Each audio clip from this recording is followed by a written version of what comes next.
കട്ടപ്പന നഗരസഭ നഗര ജനകീയാരോഗ്യ കേന്ദ്രം പ്രവർത്തനം ആരംഭിച്ചു. ഫ്രാൻസിസ് മാർപ്പാപ്പയുടെ നിര്യാണത്തെ തുടർന്ന് ഉദ്ഘാടന ചടങ്ങ് ഒഴിവാക്കിയാണ് കേന്ദ്രത്തിന്റെ പ്രവർത്തനം ആരംഭിച്ചത്. കട്ടപ്പന പാറക്കടവ് റോഡിൽ പഴയ ബ്ലോക്ക് പഞ്ചായത്ത് ഓഫീസ് കെട്ടിടത്തിലാണ് നഗര ജനകീയാരോഗ്യ കേന്ദ്രം പ്രവർത്തനം ആരംഭിച്ചത്. നഗരപ്രദേശങ്ങളിലെ സമഗ്ര പ്രാഥമിക ആരോഗ്യ പരിരക്ഷ ഉറപ്പാക്കുക, ആരോഗ്യ സേവനങ്ങൾ സാധാരണക്കാർക്ക് കുറഞ്ഞ ചിലവിൽ ലഭ്യമാക്കുക തുടങ്ങിയ ലക്ഷ്യങ്ങൾ മുൻനിർത്തിയാണ് കേന്ദ്രം ആരംഭിച്ചിരിക്കുന്നത്. നമ്മൾ വെൽനസ് സെന്ററിന്റെ എല്ലാ പണികളും പൂർത്തിയായി, എല്ലാം ഇന്ന് റെഡി ആയതിനാൽ ഇന്നത് നമ്മൾ തുടങ്ങുകയാണ്. അത് എല്ലാവരുടെയും ജനങ്ങൾക്ക് ഓരോരുത്തർക്കും നല്ല രീതിയിൽ ഉപകാരപ്പെടണം എന്നുള്ള ലക്ഷ്യബോധത്തോടെ കട്ടപ്പന നഗരസഭ ചെയ്യുന്ന ഒരു പ്രൊജക്റ്റാണ്. ഫ്രാൻസിസ് മാർപ്പാപ്പയുടെ നിര്യാണത്തെ തുടർന്നാണ് ക്യാൻസർ രോഗനിർണയ കേന്ദ്രം, നഗര ജനകീയ ആരോഗ്യ കേന്ദ്രം, ദന്തൽ ക്ലിനിക് എന്നിവയുടെ ഉദ്ഘാടനം മാറ്റിവെച്ചത്.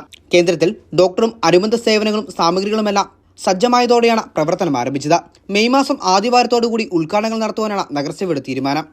ഔദ്യോഗികമായ ഉദ്ഘാടന ചടങ്ങുകൾ മെയ് മാസം ആദ്യവാരം നടത്തുന്നതിനാണ് നിശ്ചയിച്ചിട്ടുള്ളത്.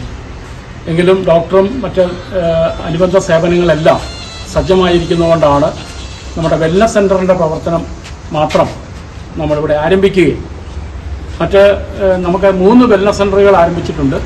അത് മൂന്നാമത്തേതാണിത്. വള്ളക്കടവും മത്തുകല്ലും നല്ല രീതിയിൽ പോകുന്നുണ്ട്. അതുകൊണ്ട് ഔദ്യോഗികമായ മറ്റ് ചടങ്ങുകളൊന്നുമില്ല. ഹൈറേഞ്ചിൽ ആദ്യമായിട്ടാണ് ക്യാൻസർ രോഗനിർണയ കേന്ദ്രം ആരംഭിക്കുന്നത്. ക്യാൻസർ രോഗനിർണയം, ചികിത്സ എന്നിവയ്ക്കടക്കം കൂടുതൽ സൗകര്യം ഒരുക്കുന്നതിന് കാൽവയ്പെന്നോണമാണ് കേന്ദ്രം ആരംഭിച്ചിരിക്കുന്നത്. നഗരസഭയ്ക്ക് കീഴിലെ ആരോഗ്യരംഗത്തുണ്ടായിരിക്കുന്ന മികച്ച വികസനങ്ങളിലൊന്നാണിത്. തിരുവനന്തപുരത്ത് നിന്ന് ഏറ്റവും അകലെയുള്ള നമ്മുടെ ഈ ഹൈറേഞ്ച് പ്രദേശത്ത് തിരുവനന്തപുരം RCCയുടെ ഒരു റീജിയണൽ സെൻറ്റർ നമുക്ക് കിട്ടിയാൽ നമ്മൾക്ക് നമ്മുടെ നാടിന് ഏറ്റവും സഹായകരമായി മാറും എന്നുള്ള കാര്യത്തിൽ യാതൊരു സംശയവുമില്ല.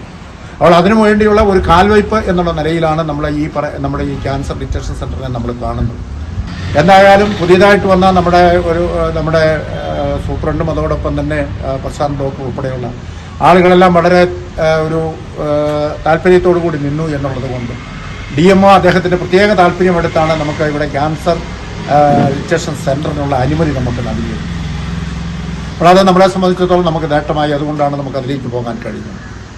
മറ്റൊന്നുള്ളത് നമ്മുടെ സ്പെഷ്യാലിറ്റി ദന്തൽ ക്ലിനിക്ക്, അതോടൊപ്പം തന്നെ നമ്മുടെ ഈ ആരോഗ്യ കേന്ദ്രവും എല്ലാ ദിവസവും ഉച്ച കഴിഞ്ഞ് 1 മണി മുതൽ 7 മണി വരെ പ്രവർത്തിക്കുന്ന ഒരു ആരോഗ്യ കേന്ദ്രം ഇവിടെ ഉണ്ടായി എന്ന് പറയുമ്പോൾ ഈ 3 കേന്ദ്രങ്ങളുടെയും കൂടെ ഒരുമിച്ചുള്ള ഒരു പ്രവർത്തനം നമ്മുടെ നാട്ടിനൊരു വലിയ അനുഗ്രഹമായി മാറും എന്നുള്ള കാര്യത്തിൽ യാതൊരു സംശയവുമില്ല. ദന്തൽ ചികിത്സാ രംഗത്ത് കേന്ദ്ര സർക്കാർ സഹകരണത്തോടെ നഗരസഭയുടെ നിയന്ത്രണത്തിലാണ് സ്പെഷ്യാലിറ്റി ദന്തൽ ക്ലിനിക് ആരംഭിച്ചിരിക്കുന്നത്.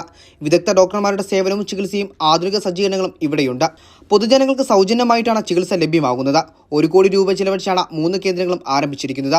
ഇതിൽ കേന്ദ്ര സംസ്ഥാന സർക്കാരുകളുടെ സാമ്പത്തിക സഹായവും ആരോഗ്യവകുപ്പിന്റെയും ബ്ലോക്ക് പഞ്ചായത്തിന്റെയും പ്രത്യേക പരിഗണനയും ലഭിച്ചതോടെയാണ് 3 കേന്ദ്രങ്ങളും ഒരിടത്ത് പ്രവർത്തനം ആരംഭിക്കാൻ സാധിച്ചത്.